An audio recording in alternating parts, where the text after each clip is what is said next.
Alright, so this is going to be a review of the Watchmen movie. Uh, didn't really much care for it. I was forced to go see it at a friend's birthday party, and he wasn't really a friend, so it doesn't really count. Um, yeah, forced to go see it. Midnight showing. Not the, like, holy shit premiere midnight showing. Just, like, a random midnight showing.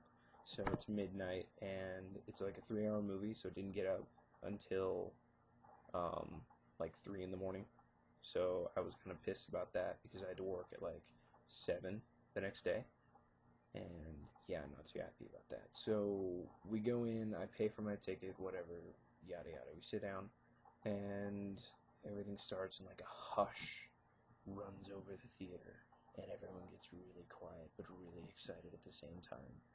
And I was pretty much just like, can we start the movie now? Because I really don't care that much. And the opening sequence was alright, like with the comedian, and he's sitting there and he's like, so he's got a cigar and whatever, and then someone comes in and like kills him, and then Rorschach comes in and he like examines it, and all of a sudden he jumps to the conclusion that someone's picking off costume heroes, and another character brought up a good point that one death doesn't necessarily indicate a trend, so that I found kind of weird. Um, The rest of the movie was very strange. None of the characters really seemed to have any chemistry. Yeah, like they were like bringing back vigilanteism, and I found it funny that like none of them besides Doctor Manhattan were supposed to have superpowers, and yet Rorschach was able to jump like 15 feet in the air, land on his feet. I'm like, that's retarded. But yeah, the only really cool part of the movie was Dr. Manhattan himself. Like, he was this otherworldly, sort of omnipotent, godly figure that I think everyone would like to be. We have the silk seamstress, the comedian, the owl guy, who's just sort of random, and the really, really smart guy who sold himself out, which I think is kind of funny too. But for some reason or another, the owl and the silk seamstress end up like banging, which was sort of just a gratuitous sex scene because you get to see boobs.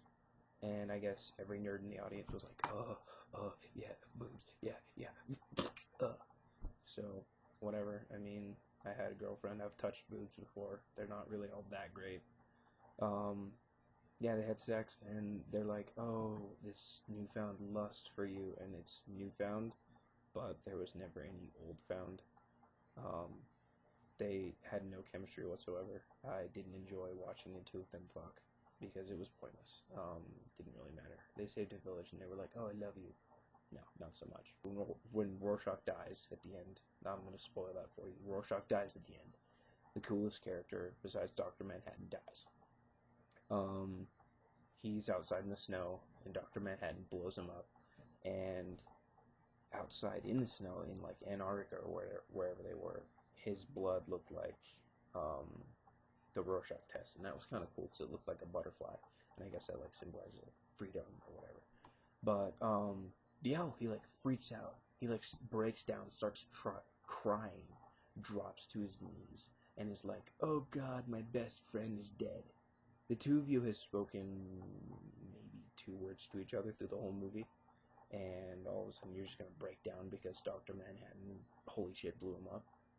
So, yeah, the other thing that really bugged the shit out of me was the fact that Rorschach didn't use pronouns, but he only sometimes didn't use pronouns. Um, like at the end of the movie, like at the beginning of the movie, he's standing there and he's like, "The world will look up and shout, 'Save us!' and I will look down and whisper, 'No.'" And then at the end of the movie, all of a sudden he's just like, "Have to stop him. Killed millions," which means we have to stop him because he killed millions. And I don't understand why he couldn't just say that. It might be because he's lazy, but I mean, he's really articulate through the whole movie. His language is good, and I don't really have a problem with listening to him talk. And yeah, he was a good character, and he died, but I really wasn't all that devastated about it. And yeah, so storytelling sucked. They brought the wrong things in at the wrong time, and the chemistry between the characters wasn't good at all. I felt no connection to any of them. Overall, on a scale of 1 to maybe 5, I would give this movie at best a 2, which means probably you could, if you really wanted to, rent it, and if you didn't want to rent it, wouldn't really matter because it's 3.5 hours of your life that you're going to end up wasting, and you're going to wish that you had gotten back. The reason I guess you would appreciate this movie is because it is based on a book that you loved, and I mean, if you can pull together those connections that are in the book, that you can like see like how they did it or whatever. I personally didn't read the comic book, and I'm alright with that because it's just going to be a lot more time that I could have spent doing something else, like I don't know, making out with my girlfriend. So yeah, like I said, overall, 2 out of 5. Not a great movie, not good storytelling, good special effects, but that's about it.